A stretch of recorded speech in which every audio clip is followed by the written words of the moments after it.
উত্তরবঙ্গে ট্রেনে যাতায়াত করেন কিন্তু এনজিবির ভিড় বা ডিলে সম্বন্ধে জানেন না, এমন মানুষ খুঁজে পাওয়া সত্যিই খুব কঠিন।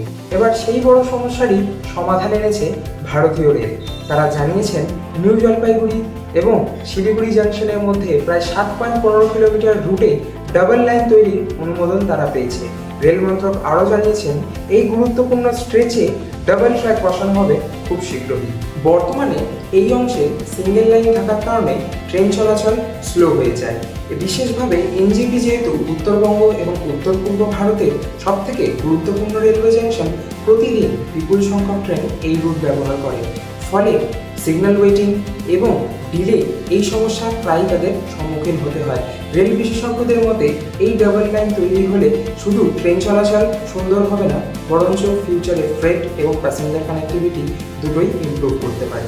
সবচেয়ে গুরুত্বপূর্ণ বিষয় হলো শিলিগুড়ি করিডরকে উত্তর পূর্ব ভারতের গেটওয়ে বলা হয়। তাই এই ছোট্ট রুট আপগ্রেড কি গোটা রিজনের ট্রান্সপোর্ট সিস্টেমে বিপুল প্রভাব ফেলতে পারে? আপনাদের কি মনে হয় এই প্রজেক্ট কি আদেও নর্থ বেঙ্গল রেলওয়ে সিস্টেমের কোনো বদল আনতে পারবে?